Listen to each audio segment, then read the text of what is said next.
Hello everyone. आज का हमारा टॉपिक है न्यूटन्स रिंग, न्यूटन वलय। अब इससे पहले हमने फानाकार फिल्म में व्यतिकरण की घटना को पढ़ा था। वैश्यप फिल्म में हमने देखा था कि कैसे रिफ्लेक्टेड रेज में और ट्रांसमिटेड रेज में जो इंटरफेरेंस पैटर्न है वो कैसे क्रिएट होता है। पहले बात करते हैं कि न्यूटन रिंग होती क्या है। न्यूटन एक साइंटिस्ट रहे जिन्होंने न्यूटन रिंग के बारे में बताया। उनके अनुसार जब किसी एक ग्लास प्लेट पर एक बड़ी वक्रता त्रिज्या का एक अगर प्लेनो कॉन्वेक्स लेंस रखा जाए और उसके ऊपर मोनोक्रोमेटिक लाइट को डाला जाए तो उस मोनोक्रोमेटिक लाइट से जब वो लेंस प्लेनो कॉन्वेक्स लेंस और जो प्लेट है ग्लास की प्लेट के बीच में जब वो आपतित होती है तो जो ग्लास प्लेट और लेंस के बीच में जो स्पेस होती है, जगह होती है, उस एयर फिल्म में, इस जो वेज शेप्ड एयर फिल्म होती है उससे उसमें इंटरफेरेंस पैटर्न देखने को मिलता है। और क्योंकि वो जो एयर फिल्म होती है वो वेज शेप्ड होती है, फानाकार होती है, तो जो इंटरफेरेंस होता है वो रिफ्लेक्टेड रेज में और ट्रांसमिटेड रेज में हम जैसे पहले पढ़ चुके हैं उसी तरह का होता है। और ये जो फ्रिंजेस बनती हैं वो हैं कैसी, शेप कैसी होती है, एक एक सेंट्रिक फ्रिंजेस होती हैं, सर्कुलर फ्रिंजेस होती हैं।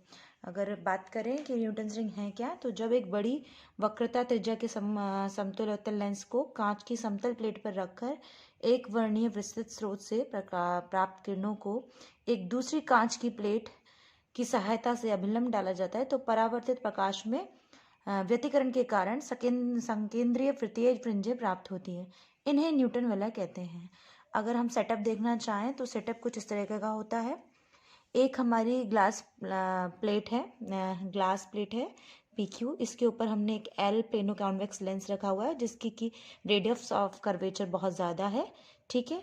और हमने सोर्स से किसी एक दूसरी प्लेट G पर, ठीक है, ये स्ट्रेट है, थोड़ा फिगर में आपको टेढ़ा दिख रहा होगा। इस सोर्स से हमने इस प्लेट पर ही कांच की प्लेट पर एक वर्णीय प्रकाश डाला और ये जो प्लेट है वो लेंस और प्लेट से लगभग 45 डिग्री, मतलब इसके हॉरिजॉन्टल से 45 डिग्री एंगल बनाती हुई रखी हुई है। और इससे जब इस पे जब किरण आकर आपतित होती है तो यहाँ से टकराकर ये जो किरण सरफेस पे जाती है तो लेंस और जो प्लेट है इसके बीच की जो फिल्म एरिया है इस पे जब आती है तो उससे हमें उसके बीच में हमें सेंट्रिक फ्रिंजेस मिलती हैं और सेंट्रिक फ्रिंजेस की शेप कुछ इस तरीके की होती है, ठीक है। पहले डार्क दिखेगी, फिर ब्राइट फ्रिंज, फिर डार्क, फिर ब्राइट, फिर डार्क, फिर ब्राइट, इस तरह से। और हम इसकी हेल्प से किसी भी फ्रिंज का डायमीटर व्यास कैलकुलेट कर सकते हैं। जैसे कि ये जो अगर हम सेकंड फ्रिंज की बात करें, सेकंड जो डार्क फ्रिंज है, तो ये सेकंड फ्रिंज का ये जो डिस्टेंस है वो DN दे रखा है, ये इसका डायमीटर है। इसी तरह से अगर हम ये कोई अगर N+P फ्रिंज है, लास्ट वाली फ्रिंज, तो इसके बीच का जो डायमीटर है, ये जो डायमीटर है उन दोनों का वो क्या है, DN+P से डिनोट किया गया है।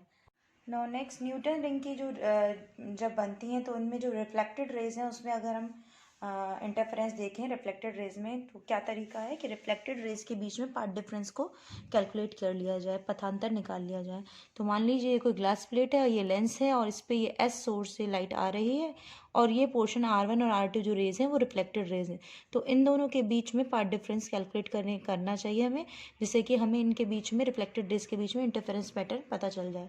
सो path difference between R1 and R2 जैसा कि हम वेज फिल्म में निकाल चुके हैं, twice of mu T cos theta plus R minus lambda by 2। जो थीटा जो है वो वेज एंगल है, फानाकार का जो कोण है, और R रिफ्लेक्टिव एंगल है। ये हम लास्ट आर्टिकल में कर चुके हैं।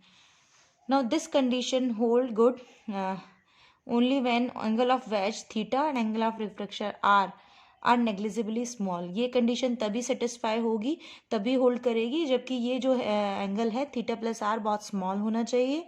और इसको स्मॉल करने के लिए क्या किया जाता है, जो कॉन्वेक्स लेंस जो लिया जाता है, प्लेनो कॉन्वेक्स लेंस जो लिया जाता है, उसकी रेडियस ऑफ कर्वेचर बहुत ज़्यादा ली जाती है, just because to decrease the angle of wedge and angle of reflection.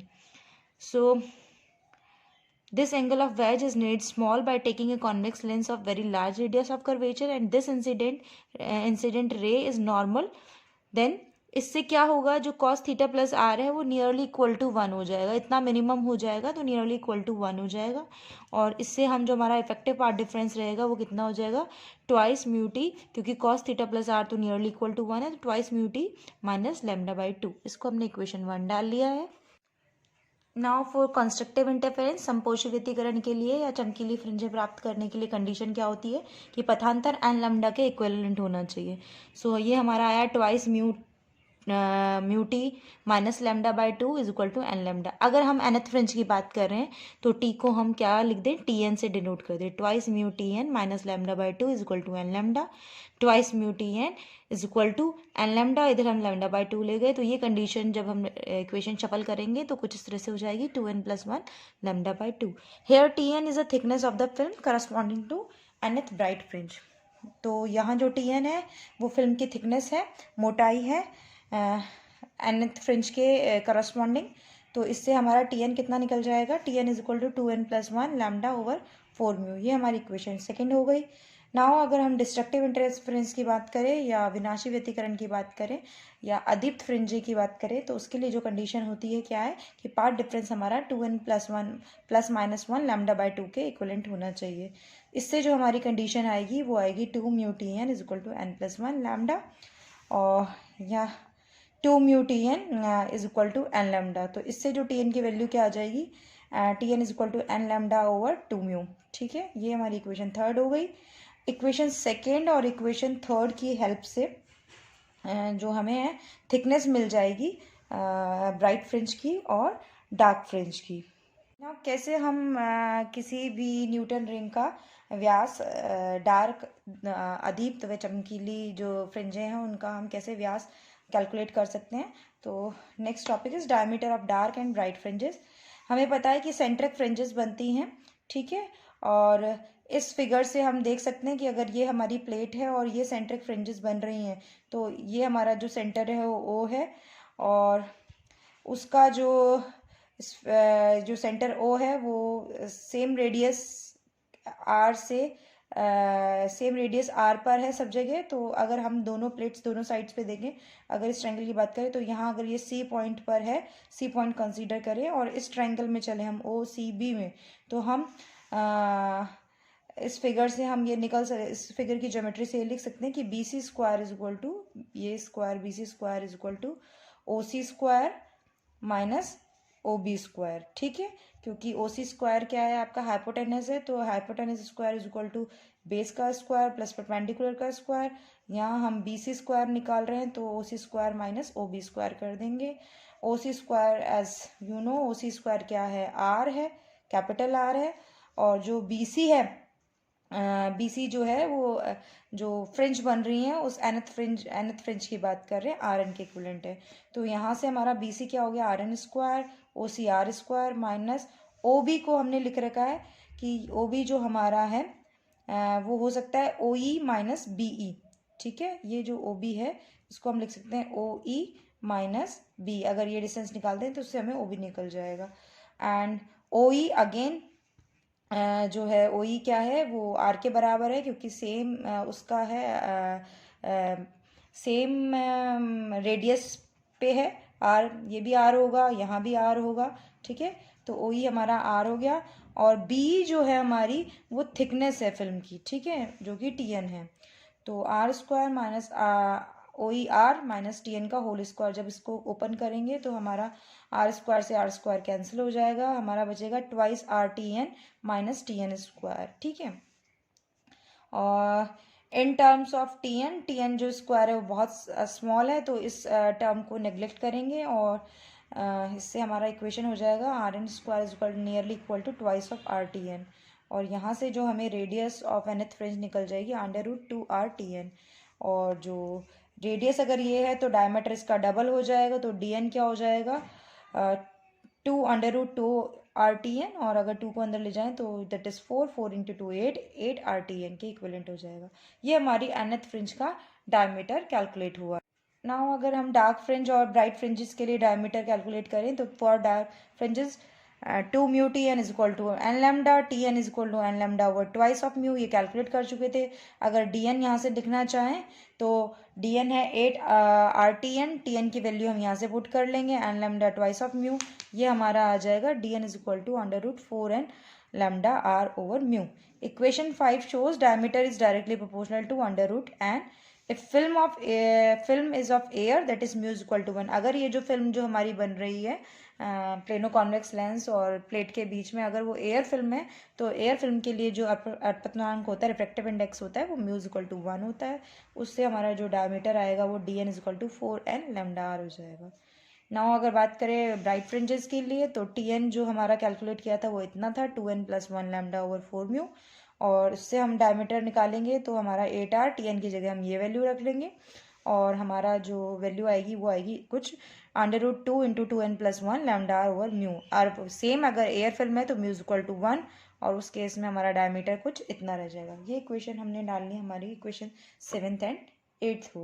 Now coming to fringe width, fringe अंतराल क्या होता है, हम पहले भी पढ़ चुके हैं कि दो सक्सेसिव फ्रिंज के बीच की जो दूरी है उसे फ्रिंज अंतराल या फ्रिंज विड्थ कहा जाता है, जिसे कि बीटा से डिनोट किया जाता है।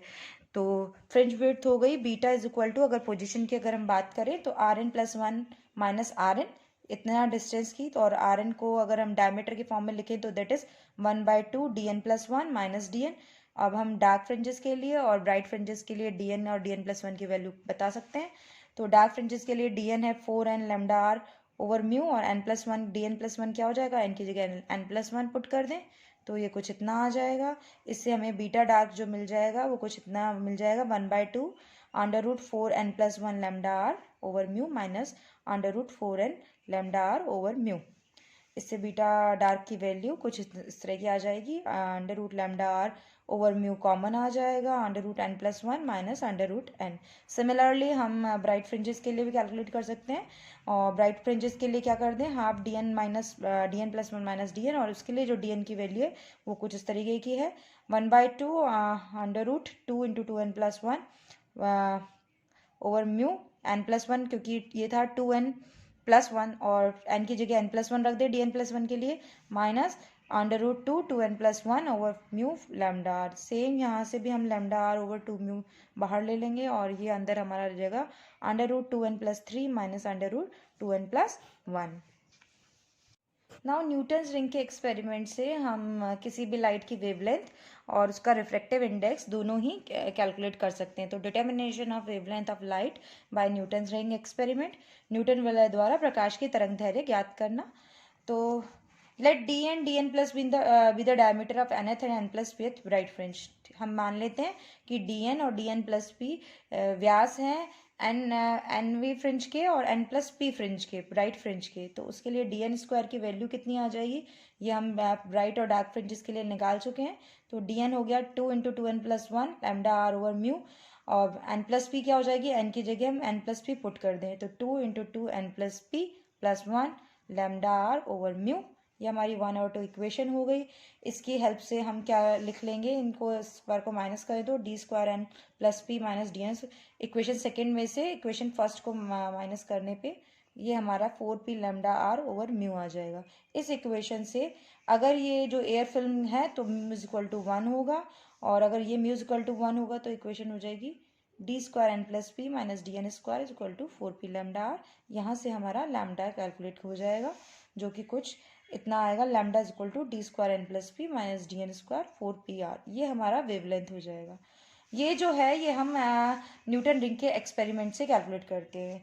ये अभी आप जब हम लैब्स में करते हैं तब हम इजीली देख पाएंगे कि कैसे हम डायमीटर्स की हेल्प से, फ्रिंजेस के डायमीटर की हेल्प से, और हमें किस रेडियस ऑफ कर्वेचर का हमने लेंस यूज़ किया है उसकी हेल्प से हम कौन सी लाइट हमने यूज़ करी है उसकी वेवलेंथ क्या है वो हम कैलकुलेट कर सकते हैं। इसी तरह अगर हमें रिफ्रैक्टिव इंडेक्स पर अपवर्तनांक अगर कैलकुलेट करना हो तो हम कैलकुलेट कर सकते हैं। एयर फिल्म के लिए हमें पता है d² n + p - dn² is equal to 4p lambda r, और ट्रांसपेरेंट फिल्म के लिए क्या हो जाएगा, d' मान लेते हैं, d' n + p - d' 4p lambda are over mu, और दोनों की इक्वेशन की हेल्प से हम म्यू की वैल्यू कैलकुलेट कर सकते हैं जो कि कुछ इस तरीके से आ जाएगी। Mu is equal to film जो एयर में है और ओवर फिल्म जो किसी मीडियम में है। सो ये इसकी हेल्प से हम रिफ्रैक्टिव इंडेक्स को कैलकुलेट कर सकते हैं।